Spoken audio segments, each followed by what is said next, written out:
So next we got Wilson Contreras. No. You don't need it. This next one, I actually have a video dropping on him, maybe Sunday or maybe early next week, is Kodai Senga. What do you thoughts on him? I think I know very, very little outside of what Heyman said. So educate me. I mean, this is your classic. I mean, if you looked at his numbers in the NPB, he's a guy doesn't give home runs, strikeout numbers. He throws 100 miles per hour with a splitter. So to me, this is a name where you might not know that name right now, but if the Dodgers were to find a way to sign him and you watch the highlights and you look at the numbers, this is a guy that could be a guy that he's an unknown too at the big league level. So you want Shohei Ohtani. Hey, if you can't get Shohei, get Walmart Shohei, and you bring in Senga. In any time you're talking about international free agent like this, I don't know, is he somebody who's being posted? Yeah. He's okay, so he'd be under post. One thing we know, the Dodgers have had a world of success with Japanese-born pitchers. Yeah, and that's over the last 30 years. It works well, and there's an immediate connection already here with Japanese community and culture. There wasn't very long ago that Kenta-san was here, so it fits right in. The media gets it, and people in Japan love the Dodgers because of that rich history of Nomo and Saito and even Kazushii and so on and so forth. So there's been a lot of success, and I think there is a good partnership there. But that's still another one of those, unless there's a huge bidding war on it. I don't know if Dodger fans are very excited about it, but I agree with what you're saying. Like I mean, I know nothing about him, but once you see the numbers and you see like the reels, you're like, okay, I can get it. I can get behind this. Yeah, I mean, he's basically considered to be the best pitcher in Japan. I don't want to say he's the Jacob deGrom of Japan just because of his velocity and that, because he does struggle with command at times. There are a lot of big league scouts that wonder if he'll actually even be a starter at the big league level or if he'll come out of the bullpen. Mm-hmm. They wonder if he can use his stuff at the big league level. So those are all big questions. And if you're the Dodgers, I definitely think you're in a win now season where you're coming off this devastating loss in the NLDS. Do you have time to really develop a player like this? And I do think maybe he ends up with the Chicago Cubs. We saw they added Seiya Suzuki last offseason. So yeah, it's a very interesting name though to keep your eye on, because I do think the Dodgers, you talk about the Japanese heritage, you talk about everything that they can do, they probably see his raw stuff and say, hey, we can fix that, we can change that. But moving right along, you didn't know Senga very well, you might not know this guy very well. His name's Clayton Edward Kershaw. Are you familiar with this guy? I've read a tweet about him a time or two. A tweet about him? Yeah. Nice. Yeah. It's got to happen. What is happening? Matthew Stafford's Matthew Stafford's greatest best friend. Yeah. You have to really go deep in the dark web to find out about that. Very little known fact. Yes, bring back Clayton Kershaw. Let's move on. Kershaw's coming back, guys. And then next we got Jose Abreu. A lot of Dodger fans on the post-game show. They've really been pushing for him for Abreu. Where does he play? Yeah, I don't know. It's just a fun, he's kind of like that Abreu name kind of plays up in the bigs and people. It really does. Yeah. Mickey Mouse MVP 2020. Ouch. Hey, that was a legitimate MVP in my opinion. I'm trying to get him, guys. One of these days. I mean, look, I mean, if you look at his numbers, though, I mean, he played 157 games last season, no doubt. 133. He's a great addition to any team. It just doesn't have a spot in L.A. You signed Freddie Freeman. You got him for 5 more years. If you want a DH, well, chances are high. Justin Turner's back. You got Max Muncy. Like, unless Jose Abreu can all of a sudden become a beast at the hot corner or something like that, this is not happening. Yeah, he won't be a Dodger for sure.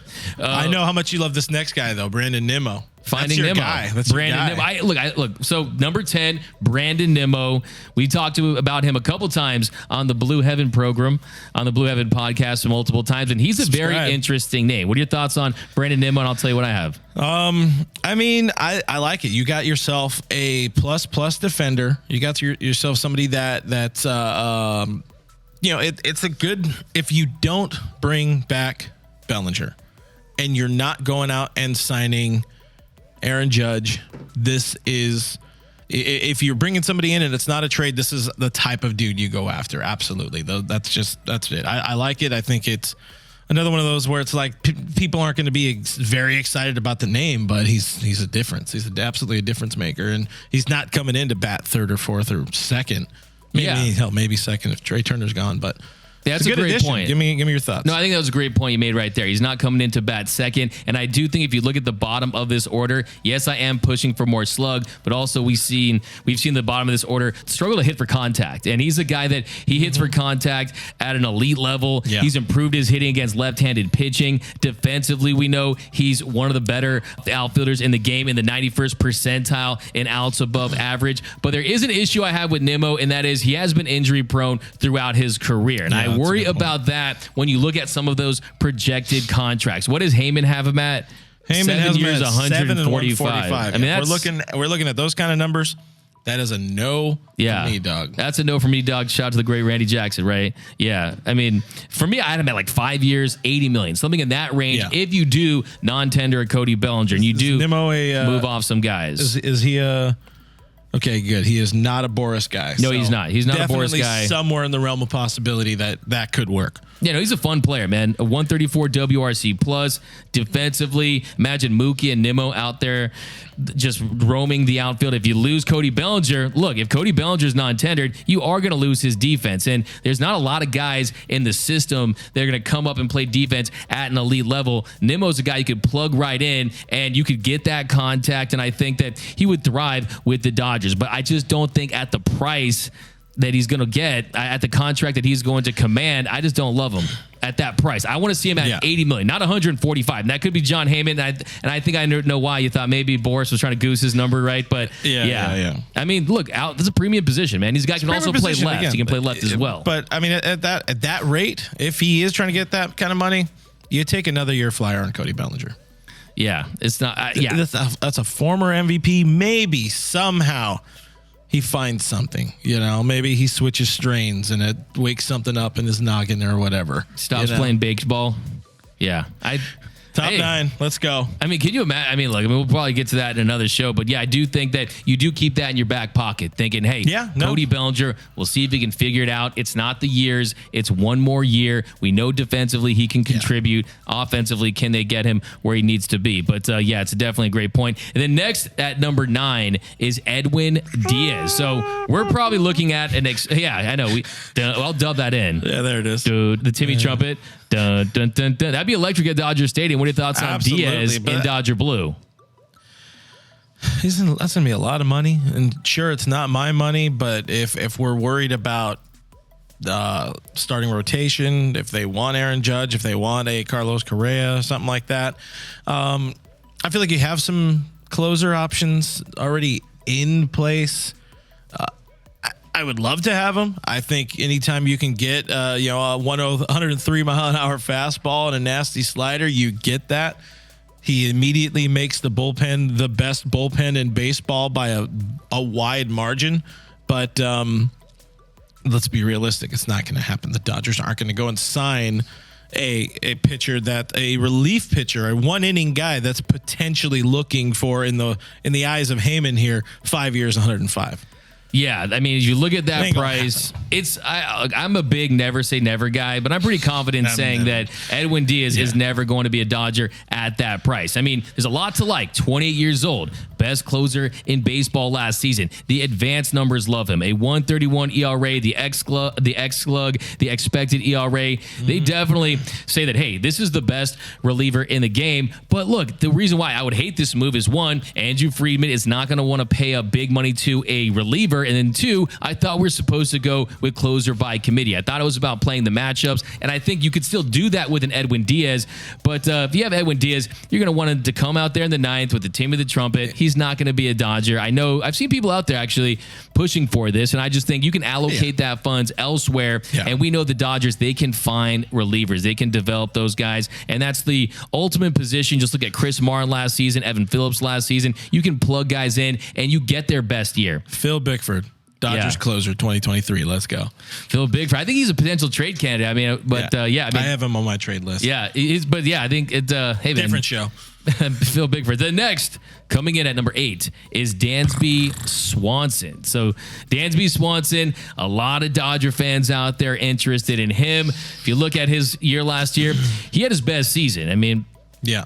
Great season last year, elite defensively, best defensive shortstop in the game. But my question is, who is the real Dansby Swanson? We know he was one of the highest picks in the game at one point. There was a lot of hype surrounding him when he was coming out of Vanderbilt. But for his career, he's a 255 hitter with a 85 WRC plus. So what I think he is he's an elite defender, but he's in that second tier. He's in that second tier of shortstops. He strikes out a lot, does have some pop. And like I said on the video I dropped on Tuesday, if you want Dansby Swanson, you can go out there and trade for Willy Adames, and it's not going to cost you $100+ million. What are your thoughts on Dansby? If you're going big, or if you're going to spend on a shortstop, you really don't trust Gavin Lux at the position, and you don't want to go and make a trade for somebody like an Adames. I think you would rather go with a known commodity and somebody who's done it for a little bit higher of a clip for a little bit longer with Trey Turner. I think they both came up in the same year, but I would rather see them go after Turner. If you're spending for a top shortstop, you're spending top shortstop money, I'd rather see them go Turner over Swanson, but I'd also probably want to see them go Correa over Swanson. So Swanson, great player, good player, doesn't do it for me. Plus, no more bland, boring white dudes.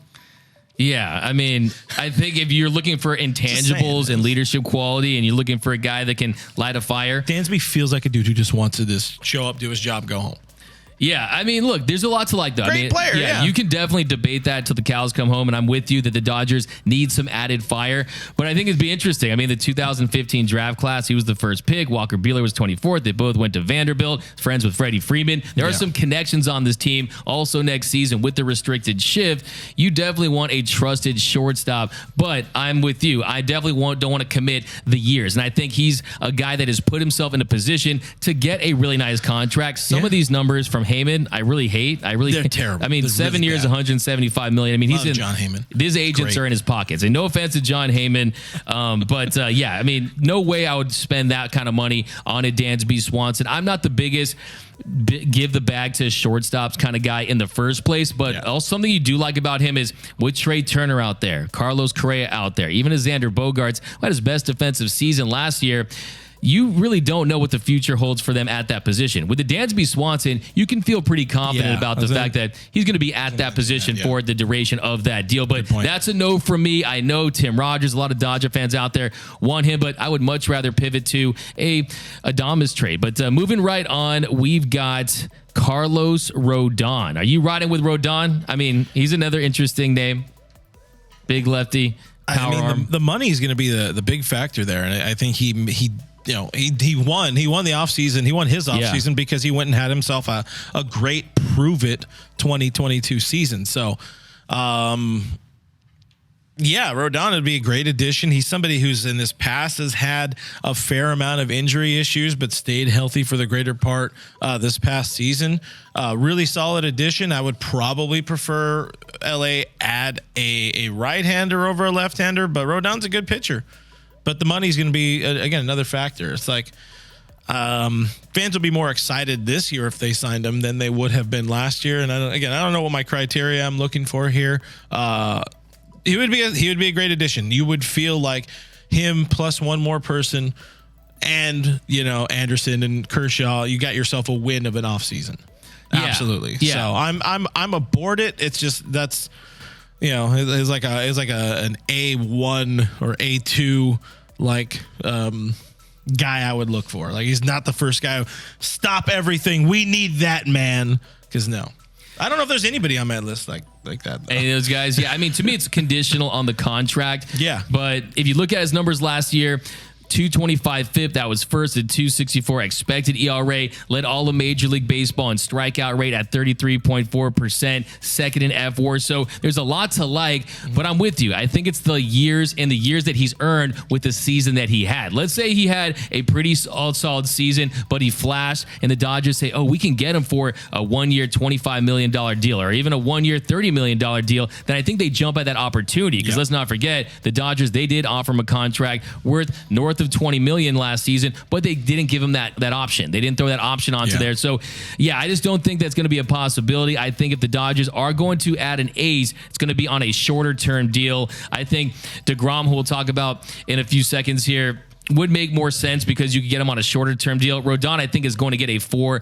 to 5 year contract, and I don't think the Dodgers and Andrew Friedman are going to give a 30-year-old starting pitcher that's a lefty that has an injury history that you don't love that kind of money. So Rodon under the right contract, absolutely. On a longer term deal, that's a no. And then coming in at number 6, the X-Man, Xander Bogaerts. So Bogaerts is a guy that we've talked about for quite some time. He hasn't been as good at mashing fastballs as he was in the last few seasons, but defensively he's made a lot of strides. A +5 UZR, the DRS was much improved. The hard contact, though, hasn't been as good. The question I have with Xander Bogaerts is his uptick in defense good enough to justify how his bat has taken a little bit of a hit? But my question to you is, are you interested in Xander on the Dodgers? I mean, sure.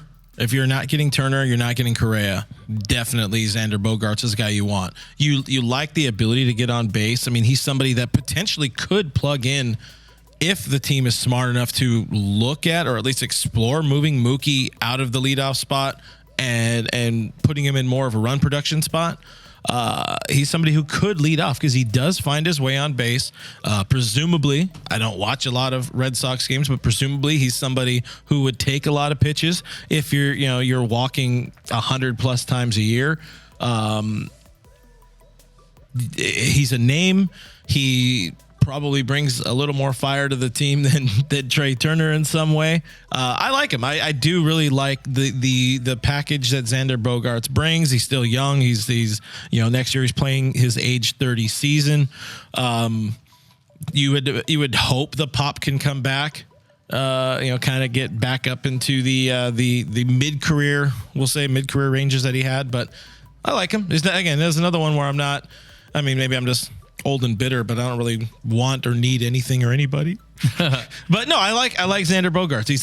He's a quality addition. You got the Mookie connection there, and I think that could be fun. And if at some point down the line Mookie moves to the middle, moves to second base to keep his excitement going, you got a good double play combination. Yeah, that's a great point. Definitely, you have that connection with Mookie. You have the improvement on defense and a potential keystone combination with him and Betts. But I think I used to be hotter on him. I'm a little more lukewarm now because of his quality contact numbers. You're seeing a lot less hard hit balls. And also when you consider the fact that if you look at the kind of contract he's going to sign, he's going to opt out. He's a guy that could get $200 million this offseason. It would be on a shorter term deal, maybe a 7-year deal, maybe an 8-year deal. But at that price, depending on what Trey Turner is going to get, I don't know. Maybe you just overspend and try to get Trey Turner back. So I'm really kind of out on the idea of giving a big bag to a shortstop. I just really am at this point. But he is a guy that definitely rakes, and like you said, he gets on base, and that's very important. And that brings us to number 5. And we'll welcome all the Justin Verlander down below in the comment section. We know he finally took him 1,000 tries, got his first win in the World Series, but he's expected to opt out. He has that $25 million option with the Stros. Heyman has him here on a 2-year, $75 million deal. I even think you get a 3rd year, not close to his Scherzer, but a little less than that. What are your thoughts on Justin Verlander? I know John has him linked to LA. I just, at this point, I can't imagine him not in an Astros uni. I think they keep him around. I think he means too much to that organization. It'd be not quite the same, but it would feel almost like Kershaw leaving and going to, elsewhere, we'll say. Really, it would be a fantastic addition. You put aside, the problems of the past, we'll say, and the, cheating and whatever. Good addition, but the type of money, the type of money also plays into what the Dodgers want. They don't want to pay somebody for a long time. They want to pay somebody a lot for a short amount of time. The velo's still there. The stuff is still there. Kate Upton at Dodger Stadium, it's got the whole package. Yeah, the Kate Upton thing is definitely a factor, but that's way up on the list. But that cancels out. That cancels out with Ben Verlander, though. the Jackson Mahomes of MLB. So I think that definitely cancels out. So yeah, I don't think that definitely is a plus. But yeah, like you mentioned, the Dodgers would like to sign these guys on shorter term deals. They did offer Max Scherzer a 2-year contract on a high AAV. If they could get him on a high AAV shorter term deal, strikes out a lot of guys, doesn't walk guys. If you look at his advanced numbers, they're still very attractive. 1.75 ERA at 2.49 FIP. And yeah, he's a guy that would make sense on paper, but I think that it just feels like he's not a Dodger. I think he might go back to the Astros, Yeah, I just don't see it. I just do not see it. If we're entering this offseason with the whole idea of blowing it up in a way and changing what we think the Dodgers are because they still can't get over that hump consistently, that's how you do it. You shake it up by bringing in somebody who changes clubhouse culture.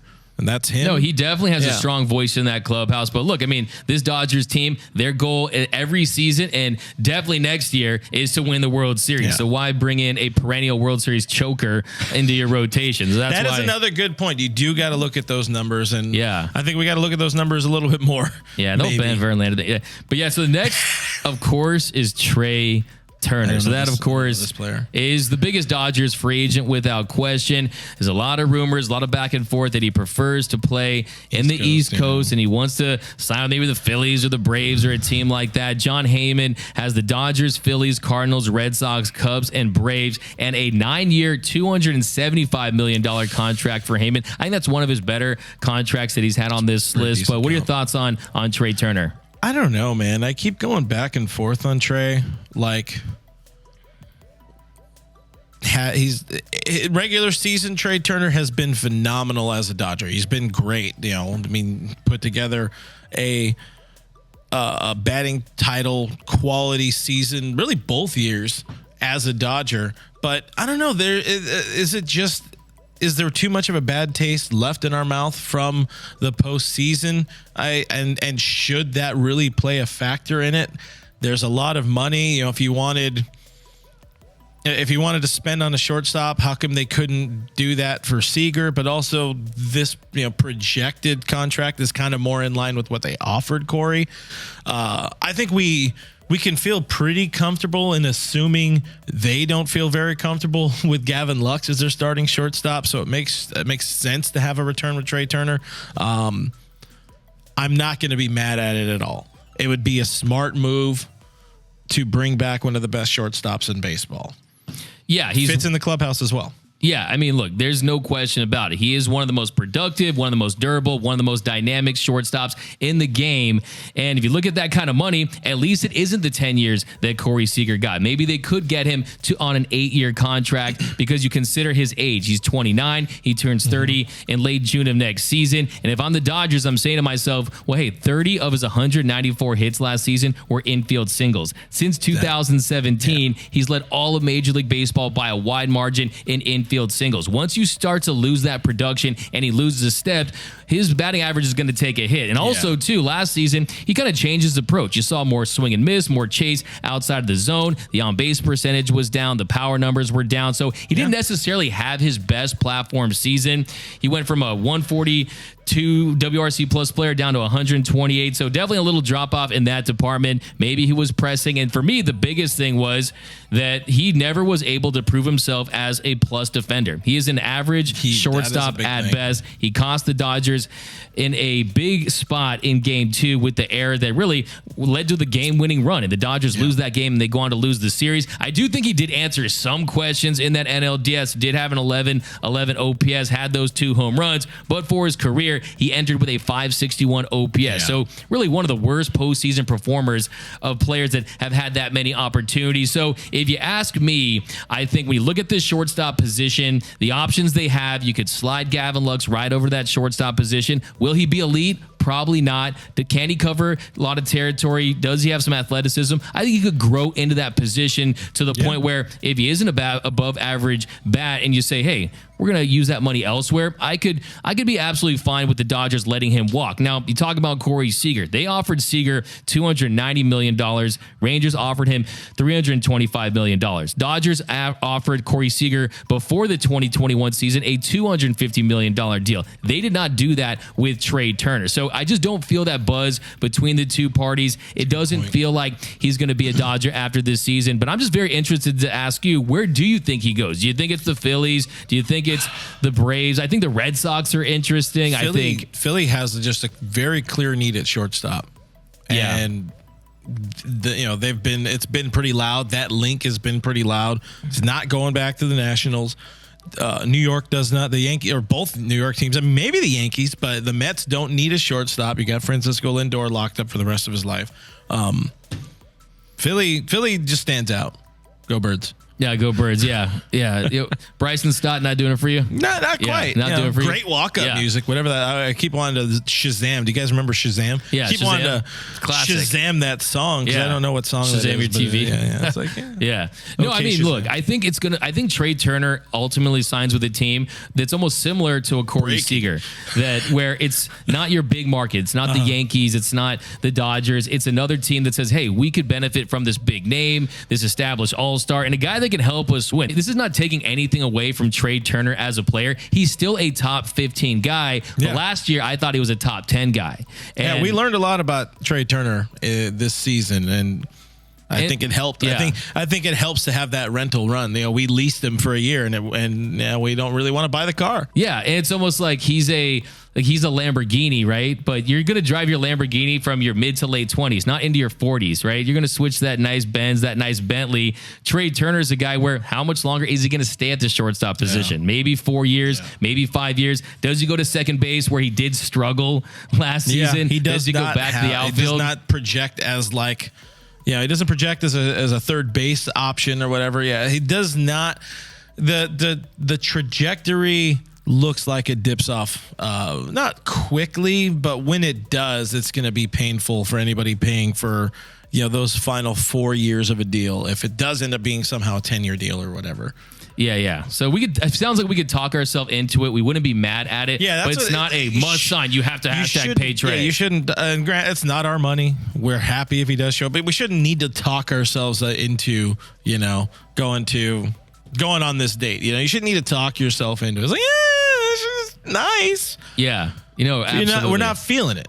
It's just that simple. We're not feeling it right now. And it's not like you have to give out a $300 million contract every offseason. You can hold on to those big bags and then allocate those funds when you get the right guy. Maybe that is Shohei Ohtani next offseason. So you definitely don't want to just splurge when you don't have to. So next one, of course, big topic of conversation. The most polarizing free agent, of course, is Carlos Correa. So last season, Correa offensively still is one of the best bats in the league at that position, hitting the ball hard, finished with a 160 WRC plus over the last 2 months of the season. His defense did take a little bit of a hit.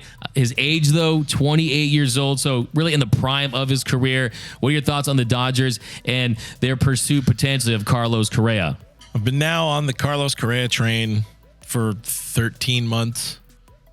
I just like the fit in LA. It feels like there needs to be a changing of the guard in Los Angeles.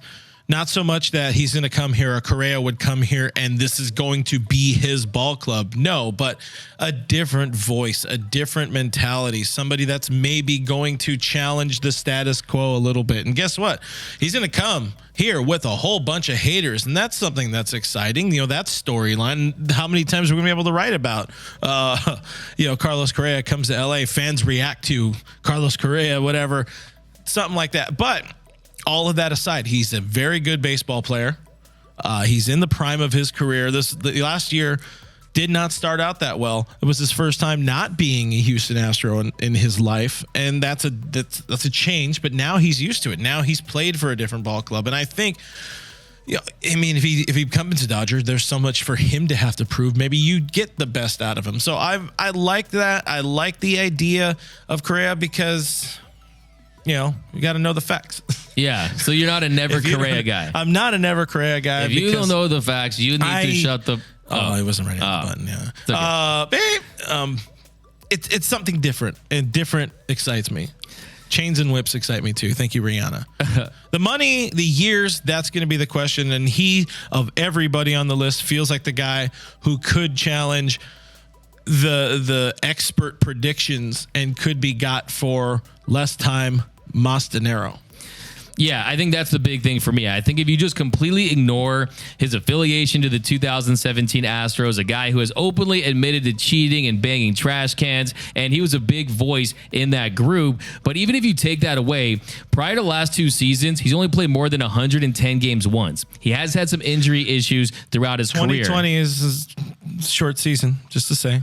Yeah, but I mean, well, no, there's last 2 full seasons though. So yeah, that's fair. I mean, the thing about Carlos Correa though is if you look at his bat, yes, hits for contact, yes, he has great plate discipline, makes hard contact, but on the same token, you factor in he's a 6'4" shortstop that's already expressed willingness to move to third base. How much longer will he be at that position? Yeah. And when he does that, will that justify a contract that is worth north of $300 million? Because if you look at Manny Machado, he signed a 10-year, $300 million deal. He's not close to being as good as Manny Machado at the plate. So to me, I just don't think that it's likely that the Dodgers would invest in a guy where you can't trust his injury history. You can't trust the fact he's going to be at that position, that premium shortstop position, for more than 3 or 4 or 5 seasons. And I just think that this is the offseason after what he did last year, setting that AAV record.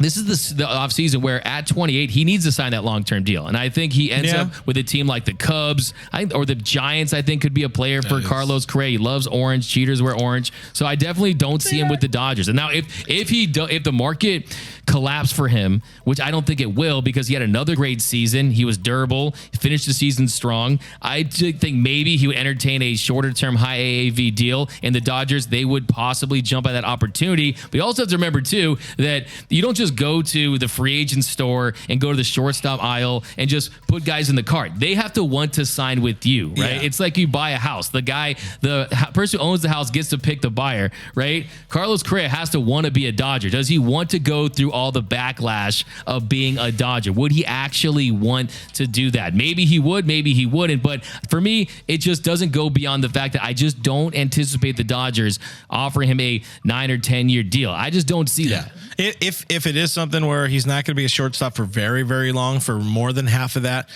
there's still a blatant need for third base help in this organization down the road because they have nobody ready to go. There aren't very many third basemen that become available in free agency or via trade. So if you're able to get a guy who's going to play shortstop for you for a couple of years and then he moves over to third, that's not a bad thing.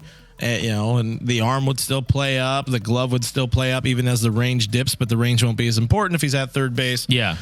I'm sure over the course of the offseason, we'll deep dive a lot more into all of these guys. Yeah, no doubt about it. So next is going to be Jacob deGrom. So Jacob top 2. Coming in at number 2, Jacob deGrom. So Jacob deGrom is a guy we know that when he's healthy and he's on the mound, he's the most dominant pitcher on the planet. What are your thoughts on Jacob deGrom potentially in Dodger blue? Don't sign that injury prone of a pitcher. He's one of the best, if not, like you said, the best when healthy. But the when healthy is something that just seems to be popping up more and more throughout his career. So for the amount of bag that this dude wants, that's a no for me, Doug.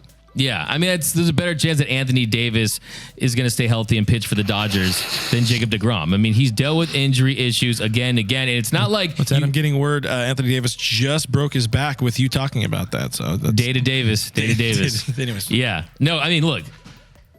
He hasn't made more than 15 starts in each of the past 2 seasons. He's a guy that you can't rely upon to be on the mound consistently. And I think when you consider the money he's going to be after, we're talking about big money. Now, if the Dodgers could get him for a 1-year contract or maybe a $90 million deal with an option and he wants to bet on himself, then I would say maybe you do that. But at his age, he's going to want the years. And I think there will be teams out there that are going to offer him 3-4-year deals. So, yeah, I mean, look, when he's on, I mean, he's fantastic. I mean, 1.9 ERA at a 1.6 FIP last 4 years. But, yeah, I just think when you consider the fact that he's dealt with health issues, and the older you get, the more health issues you have for the most part. It's not like it's not like it goes the other way around. I mean, he's injury prone for a reason. I see a lot of people out there that have talked about, can his body even withstand the violence of that delivery and doing what he does. So I don't see the deGrominator in Dodger blue, but coming in at number 1.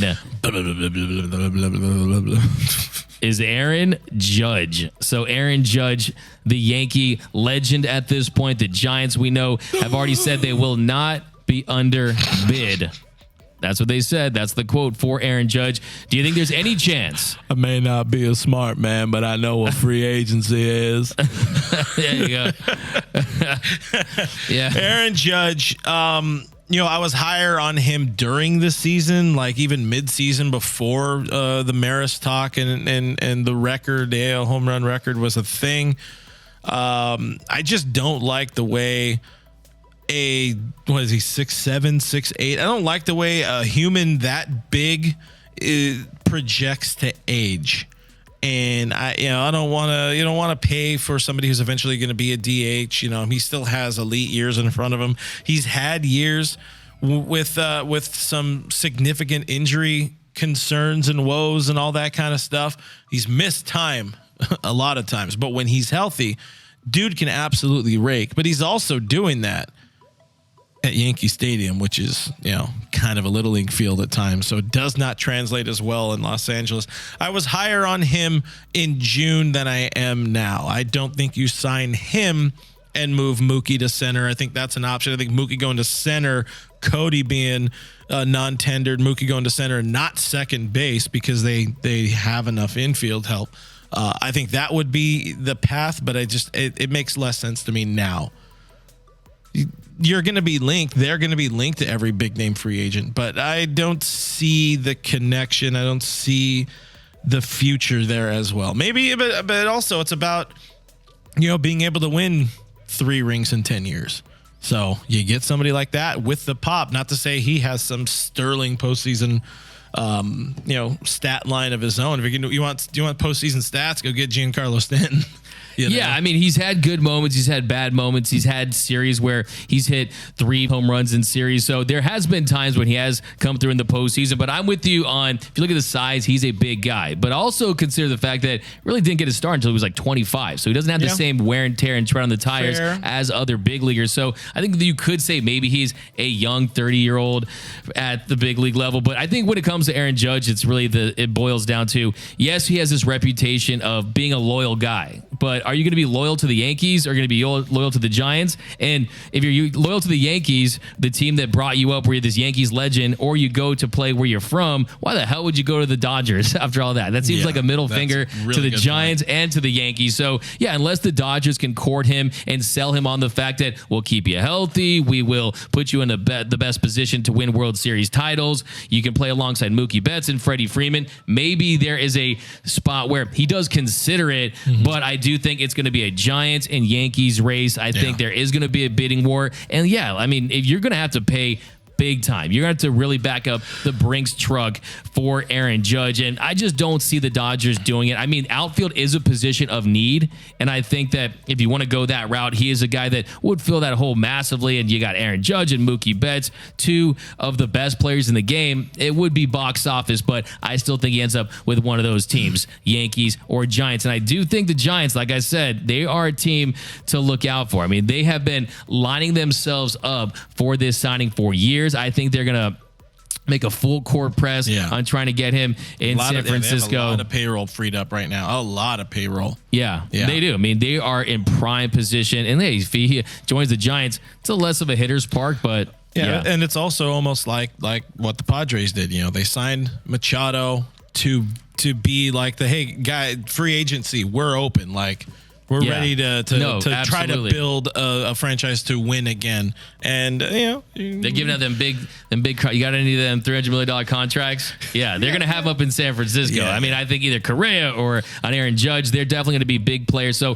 we're definitely going to have to monitor what the Giants are doing this offseason. We'll see if that influences anything the Dodgers do. But that is the top 30 free agents for John Heyman. And we want to know from you guys down below in the comment section, which of these guys do you think the Dodgers should target? Are there any names do you want to see them pursue? Or do you think Aaron Judge and Carlos Correa and Trey Turner will ultimately sign? Drop your predictions down below in the comment section. My name is Doug McCain. You can follow me on Twitter and Instagram at DMac_LA. This here is the legend, Mr. Clint Pasillas. You can follow him on Twitter and Instagram at RealFRG. Be sure to subscribe to the channel, hit that subscribe button, hit that notification bell, and if you want to see us post even more Dodgers content, smash that like button.